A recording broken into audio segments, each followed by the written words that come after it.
Ces derniers jours, Bitcoin a touché les 56 600 $, ce qui n'était pas arrivé depuis un moment et qui a créé énormément de peur sur le marché. Que va-t-il se passer dans les prochains jours, dans les prochaines semaines? C'est ce qu'on va essayer d'analyser aujourd'hui dans cette nouvelle revue de presse. Et comme toujours, on commencera par un point sur quelques actualités très intéressantes. On verra le sentiment du marché qui a fait des choses qui m'intéressent beaucoup, dont je vous parlais notamment la semaine dernière. On fera un gros point sur la macroéconomie, on a eu pas mal de choses, avec notamment le FOMC. Et comme toujours, on terminera avec un tour sur les graphiques. Je vous présenterai deux nouveaux articles. J'ai aussi un outil assez intéressant pour ceux qui ferment les airdrops. Et on terminera cette revue de presse avec deux sagesses du jour. Avant de commencer, je t'invite à t'abonner et à mettre ton plus beau like. Ça aide énormément la chaîne à se développer et je t'en remercie énormément. Et on commence tout de suite avec un message qui date d'il y a 15 ans de notre cher Satoshi Nakamoto, le créateur de Bitcoin, et qui nous expliquait pourquoi est-ce que Bitcoin a réellement sa place pour remplacer la monnaie et pour prendre en fait le rôle de monnaie au sein de notre écosystème, de notre économie. Il expliquait littéralement que au fil de l'histoire,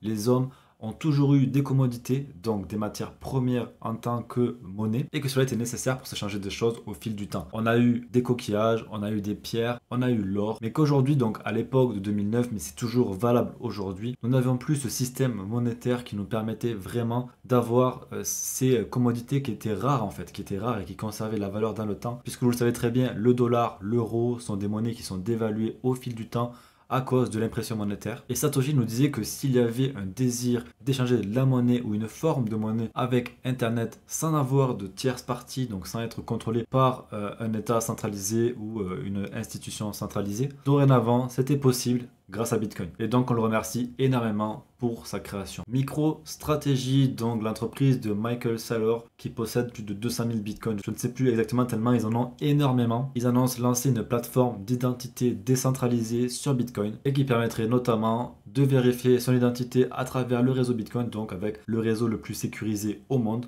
Il n'y aurait plus de problème de fuite de données notamment, avec une première application qui servira à envoyer des emails, notamment avec une signature digitale, donc on pourra vraiment être sûr que l'email qu'on reçoit ou l'email qu'on envoie vient de telle ou telle personne, ce qui permettrait notamment d'éviter énormément de hacks via le phishing dont énormément de personnes sont victimes chaque année. Sur le long terme, ils aimeraient s'expandre dans une application de messages, des réseaux sociaux et pourquoi pas d'autres choses que nous découvrirons dans le futur. Donc c'est vraiment une très très bonne initiative de Michael Saylor et de MicroStrategy qui vont notamment utiliser les protocoles Rune et Ordinals pour mettre en place tout leur système. À voir comment ça va se développer, mais c'est vraiment quelque chose de très très intéressant à suivre pour le futur de Bitcoin et de l'identité décentralisée. Le bilan trimestriel de Tether est un nouveau record avec 4,52 milliards de dollars générés en l'espace de 3 mois. C'est vraiment énorme et pour savoir, il gagne beaucoup plus d'argent que Goldman Sachs avec beaucoup moins d'employés puisqu'ils ne sont environ que 20 employés. C'est vraiment intéressant de voir à quel point Tether est en train de prendre de la place parmi les plus grosses institutions financières du monde, notamment le fait qu'ils puissent émettre du dollar sur la blockchain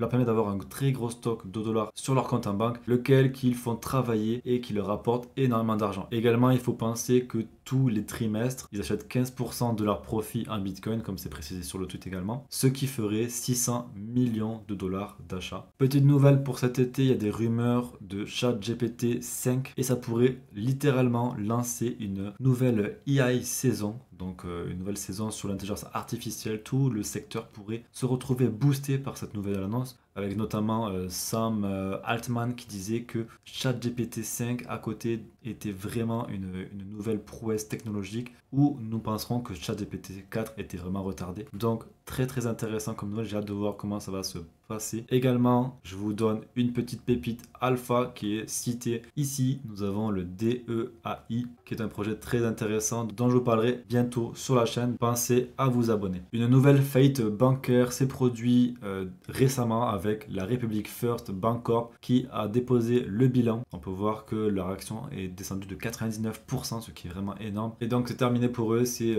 ciao, c'est goodbye. Et on peut voir que les problèmes bancaires pourraient refaire surface au fur et à mesure du temps. Donc attention, il va falloir surveiller tout ça. Il semblerait également que ceux qui possèdent des ETF ne pourront pas utiliser ces derniers en tant que collatéral pour emprunter de l'argent. Donc ça serait dommage pour eux car ils ne pourront pas utiliser tout ce capital qu'ils ont directement dans les ETF pour lever plus de fonds et enfin investir encore plus et créer justement cet effet de levier qui pourrait leur permettre d'accumuler notamment plus de Bitcoin. Ça serait aussi une bonne nouvelle car il ne pourrait pas y avoir de cascade de liquidation via ce genre d'investisseurs. Mais c'est dommage pour l'instant en tout cas de ne pas pouvoir utiliser ces Bitcoins en tant que collatéral pour faire du prêt, sachant que Bitcoin c'est quand même une réserve de valeur assez solide. En tout cas pour ceux qui y croient aujourd'hui, même si pour beaucoup de personnes ce n'est pas encore le cas. Pour finir avec l'actualité, nous avons une nouvelle qui nous vient tout droit d'Australie avec la plus grosse place de marché d'actions qui pourrait lister d'ici la fin 2024 un ETF Bitcoin, ce qui permettrait aux Australiens de pouvoir investir également en Bitcoin via les ETF, ce qui permettrait vraiment d'avoir de plus en plus d'ETF approuvés, avec notamment, il y en a déjà en Europe, il y en aurait donc du coup à Hong Kong, aux États-Unis et en Australie, donc un peu partout dans le monde, ce qui permettrait vraiment de rapporter beaucoup de liquidités au fil du temps. Concernant les ETF lancés à Hong Kong le 30 avril, nous avons eu quelques données du premier jour et il n'y a eu pas énormément de rentrée de liquidités, donc potentiellement c'est aussi avec le marché actuel qui n'est pas favorable à ce qu'il y ait des rentrées d'argent, mais ils ont eu donc du coup 11 millions en sachant qu'il y a eu 8,5 millions de volume dans Bitcoin et 2,5 millions de volume dans Ethereum. Si on compare avec le premier jour des ETF aux États-Unis, nous avions eu un volume de 655 millions, donc il n'y a vraiment rien à voir. À voir maintenant sur la longueur, est-ce que Hong Kong pourra attirer beaucoup de liquidités, sachant que c'est vraiment disponible que à Hong Kong. Les Chinois du reste de la Chine ne peuvent pas investir là-dedans. Il faut vraiment être sur Hong Kong pour y avoir accès. Bitcoin est toujours un actif qui est banni en Chine. Au niveau des ETF, on peut voir que nous avons de plus en plus de sorties d'argent avec hier une sortie record de 572 millions de dollars. Et tout au long de la semaine, nous avons eu quelques sorties de 100 millions, 130 millions, 59 millions avec la semaine dernière qui était également assez négative. Donc sur une semaine, nous sommes à moins de 1 milliard de dollars qui sortent des ETF. Donc pour l'instant, la liquidité ne revient pas sur Bitcoin via les ETF. À voir comment ça va se passer lors des prochaines semaines, mais on va continuer à surveiller tout ça. Au final, c'est pas une si mauvaise chose car on ne veut pas que les ETF accumulent tous les bitcoins. Ils ont déjà 4% du supply, ce qui est énorme. Au niveau du sentiment, on peut voir que Bitcoin est toujours assez bas à 27. Il est bien redescendu alors qu'il était monté à 49. Pour l'instant, c'est vraiment intéressant. On voit qu'on trouve un équilibre sur ces plus bas. Ça pourrait laisser prévisager une période d'accumulation. Je pense que c'est vraiment la bonne période pour accumuler en tout cas. Et on va voir du coup sur YouTube, on peut voir que ça a aussi pas mal décanté. On est toujours assez haut sur YouTube. À mon avis, beaucoup de gens regardent également sur YouTube. Mais comparé à ce que nous avions eu les dernières semaines, c'est plutôt intéressant. Au niveau de la crypto, alors là, sur le web, ça a vraiment bien baissé. On est à 26 alors qu'on était monté à 54, donc on a divisé par 2, ce qui est très très cool. Au niveau des recherches YouTube, on est toujours assez haut, on est à 50, mais on était quand même monté très très haut à 83, donc c'est plutôt intéressant. Alors ça c'est bien avant la grosse hype de février et mars. Maintenant à voir si on continue à retracer un petit peu, mais en tout cas on peut voir que le sentiment sur les recherches Google ont bien baissé. Je vous en parlais la semaine dernière et je vous disais que pour moi le Fear and Greed était toujours trop élevé. On avait toujours du 67, on avait 70 la semaine dernière et je vous disais, moi ça me plaît pas, j'aimerais bien voir un peu plus de peur et c'est ce qui s'est produit hier avec un 43 et je vous disais également que j'aurais bien aimé voir du 40 approximativement, donc potentiellement ça pourrait être un signe que nous sommes arrivés au bottom. Bien entendu il pourrait y avoir des retracements qui reviennent chercher les plus bas que nous avons déjà connus, mais j'ai mis un doute sur le fait qu'on puisse descendre beaucoup plus bas. On verra ce que nous réservent les prochaines semaines, mais en tout cas si on regarde sur le long terme on peut voir qu'on est venu chercher ces 43 ici. Et je vous faisais la comparaison avec ici, où on était revenu également chercher les 38, les 43, avant de repartir chercher de nouveaux sommets. Au niveau des liquidités, on peut voir que le marché est venu chercher quelques liquidations au nord actuellement avec une belle mèche ici qui a déjà retracé. Et maintenant, on peut voir qu'il y a pas mal de liquidités qui s'accumulent au sud avec pas mal de gens qui ont directement long le marché. Donc sur du très court terme, on a déjà fait un très beau mouvement vers le nord. On peut voir qu'il y a beaucoup moins de liquidités à aller chercher au nord que celles qui sont en train de s'accumuler. Donc pourquoi pas déjà refaire un petit retracement pour chercher un maximum de liquidité. Par contre, en regardant les graphiques sur une semaine, on peut se rendre compte qu'il y a quand même plus de liquidité à aller chercher au nord, donc le marché pourrait très très bien revenir retester ces 65-66 000 dollars avant de potentiellement revenir vers le bas et rester dans son range tout simplement. Donc ça on le verra sur le graphique juste après, mais en tout cas on peut voir que beaucoup de liquidités se sont vraiment accumulées au-dessus et ça serait vraiment smart de venir les chercher en tout cas pour le marché. Si on dézoome encore plus, on a toujours cette zone de liquidité autour des 50 000 qui est vraiment énorme. On a beaucoup de liquidités, vraiment des dizaines de milliards de dollars, mais on peut voir également que les liquidités s'accumulent aussi au nord, donc on est toujours toujours dans un scénario avec un petit peu d'incertitude. Pour l'instant, on pourrait juste revenir chercher un petit peu des plus hauts, notamment sur les 67 000 pour récupérer de la liquidité, mais faut pas oublier que c'est toujours le marché qui décide. Donc s'il veut laisser pour l'instant ses liquidités au nord et continuer à aller chercher les liquidités qu'il y a au sud, il pourrait très bien le faire. Mais je pense qu'on aurait potentiellement un bottom, on pourrait quand même revenir retester avant d'aller chercher plus haut. Au niveau du tapis vert des funding rate, toujours RAS, tant qu'on n'est pas dans le orange, ça veut dire que le marché n'est pas trop surchargé à la hausse. On pourrait repartir à la hausse, mais comme vous voyez, ça fait déjà quelques temps que tout est vert et pour l'instant ne repart pas.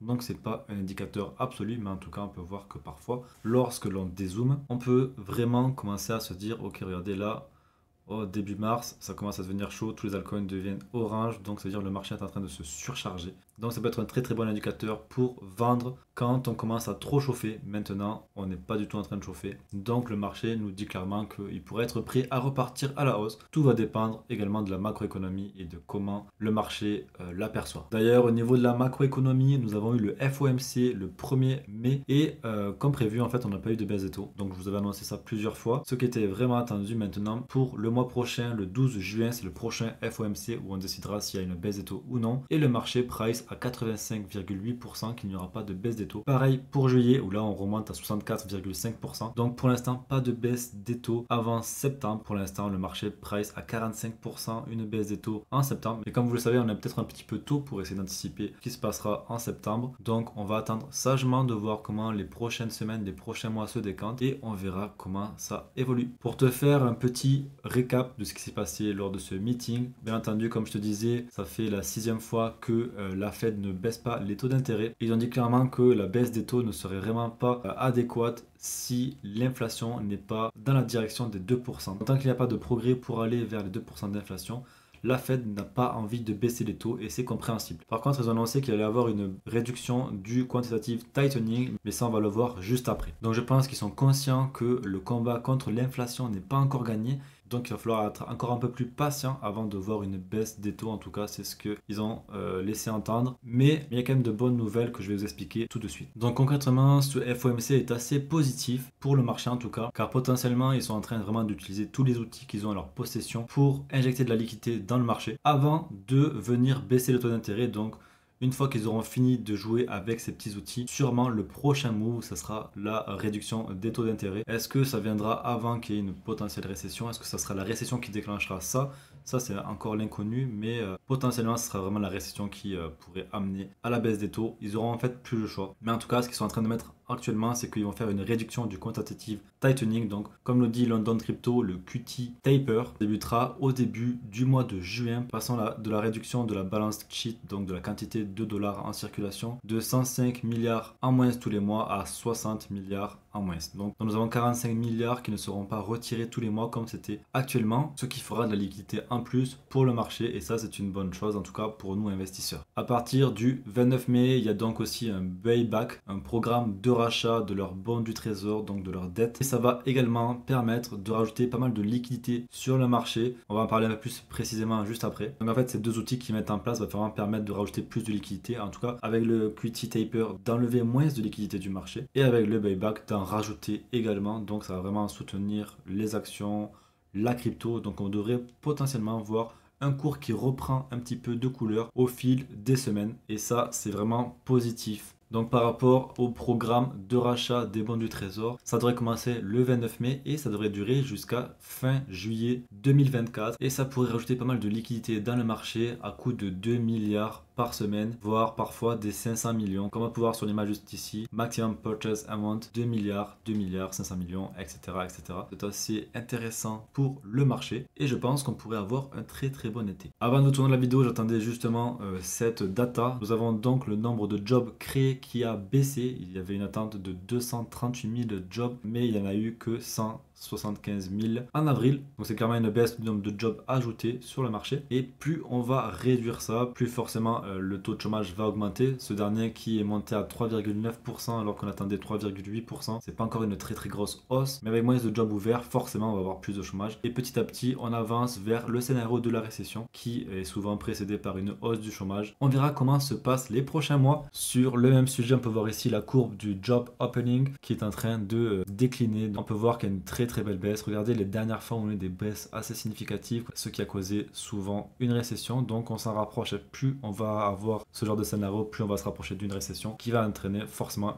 l'impression monétaire. Si tu connais le sell in May and go away, est-ce qu'on ne pourrait pas avoir cette année un buy in May and go away? On a ici The Kobayashi Letter qui nous montre une statistique par rapport au mois de mai et qui nous dit que lorsque nous sommes en bull market, c'est justement le moment où il ne faut pas vendre car on se retrouve plutôt sur des hauts de sommet. Alors que quand nous sommes en bear market, c'est là où il faut absolument partir du marché et c'est là où on va chercher des plus bas. On peut le voir directement ici, en bear market on va plus bas. En bull market et en moyenne, on peut voir qu'on va chercher des plus hauts, en tout cas sur le SP500. Donc est-ce qu'on est en bull market, est-ce qu'on n'est pas en bull market? En tout cas, beaucoup d'indicateurs semblent nous montrer le fait que nous sommes en bull market et que dans les prochains mois, nous pourrons voir encore plus de liquidités qui rentrent dans les marchés. Et donc actuellement, ça pourrait être en fait la bonne période pour commencer à faire ces bagues pour la prochaine hausse que nous devrions avoir en fin d'année. Pour finir, on a un résumé très simple de ce qui se passe actuellement sur le marché. C'est Peruvian Bull qui nous dit que le pivot commence toujours en ralentissant le quantitative tightening. Donc comme je vous disais, on passe d'un quantitative tightening, donc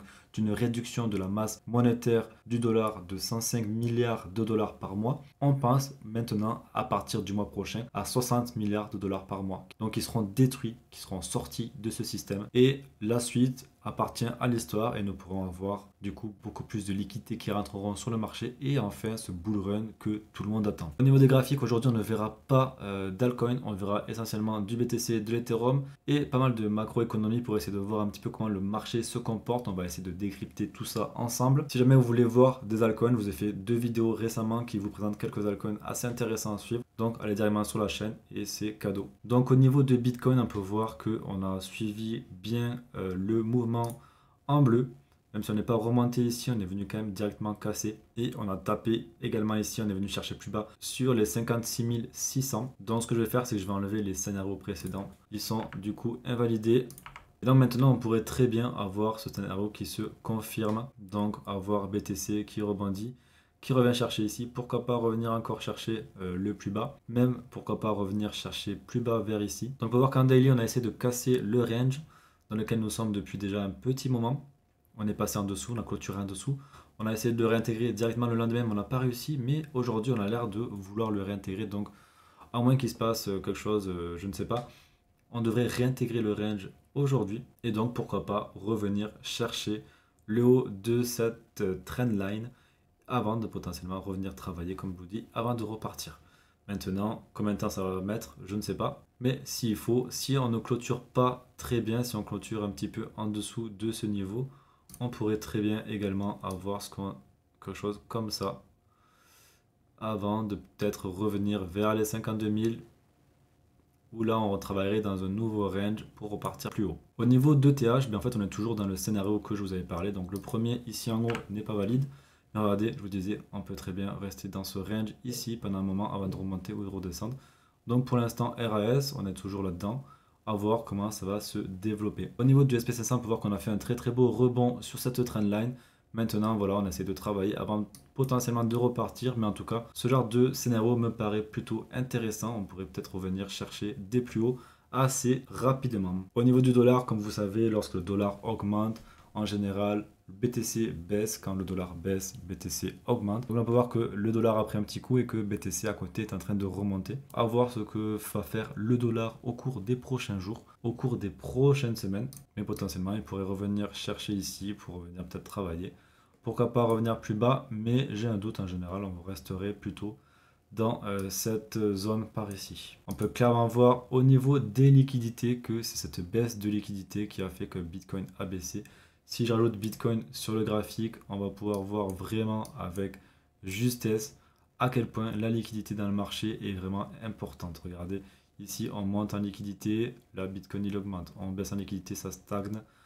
Hop, la liquidité reprend, elle remonte, Bitcoin repart à la hausse, ça stagne bien, ça continue à la hausse sur Bitcoin parce qu'il y avait de la hype en fait, il y avait beaucoup de hype. Là on peut voir que la liquidité commence à baisser sur les marchés et là Bitcoin commence à bégayer également en même temps avec une baisse ici qui est aussi retranscrite. Mais là on peut voir qu'on a un petit bottom qui est en train de se former, donc à voir si la liquidité reprend à la hausse comme ça. En tout cas, les news que je vous ai montré par rapport à la macroéconomie, c'est un petit peu ce qui nous laisse à penser qu'il y aura pas mal de liquidités qui vont rentrer sur les marchés. Je pense qu'on pourrait vraiment avoir des prochains mois assez verts. Au niveau du pétrole, on peut voir qu'on est en train de rejeter cette trendline. Il faut savoir qu'en général, le pétrole, s'il augmente trop vite, trop fort, il peut causer des récessions. C'est ce qui s'est passé en 2008 notamment. Donc, pour l'instant, on est toujours en dessous d'ici, mais si on voit le pétrole casser ici et revenir monter vite, là il faudra commencer à s'inquiéter. Par rapport au gold, on peut voir que le gold a fait une très très belle montée depuis février, en même temps qu'un peu tous les marchés en fait. Actuellement il est un petit peu retracé, mais au vu de comment l'inflation est gérée, il se pourrait que l'or reprenne un petit peu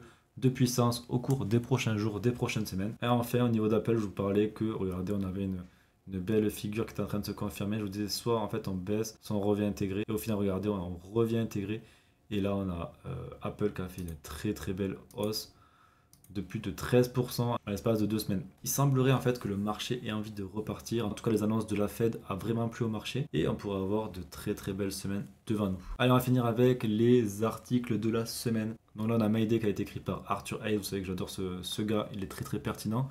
Et il nous parle ici de ce qui se passe actuellement sur la macroéconomie. Je vous ai déjà un peu parlé de tout ça rapidement. Maintenant, si vous voulez approfondir la chose, vous pouvez venir chercher ce document. Il est directement dans la description et ça vous permettra de mieux comprendre ce qui est en train de se passer. À côté de ça, pour ceux qui ne comprennent pas vraiment ce qu'est le market cap, on a ici un super trade de Jay Snalker qui nous parle justement de la dynamique du market cap et de mieux comprendre comment ça fonctionne. C'est un trade qui est assez court. Donc voilà, vous avez ça en description également. Je vous présente également un nouveau outil super intéressant, c'est sur defilama.com/airdrop. Vous aurez aussi le lien dans la description. Vous pouvez venir ici, check airdrop for address. Ici, vous rentrez votre adresse et vous pouvez check pour voir si vous avez des airdrops que vous n'avez pas claim. Ça peut être sympa pour ne pas oublier de l'argent qui dort que vous méritez de récupérer. On finit donc avec deux sagesses. La première, c'est que si tu évites de faire des stupidités, surtout actuellement, et bien en fait, c'est là où tu vas performer 90% de ton bull run. Donc ne prends pas peur, ne fais pas de panic sell, reste confiant sur tes convictions. Si jamais tu as des questions, si tu as des problèmes, n'hésite pas à venir directement en DM sur Twitter ou alors me poser des questions directement en commentaire. Enfin, profitez de l'instant présent car c'est vraiment un moment où on est vraiment en paix avec le marché, tout est à plat, voire tout baisse, donc c'est vraiment le moment de faire des recherches, de s'investir sur des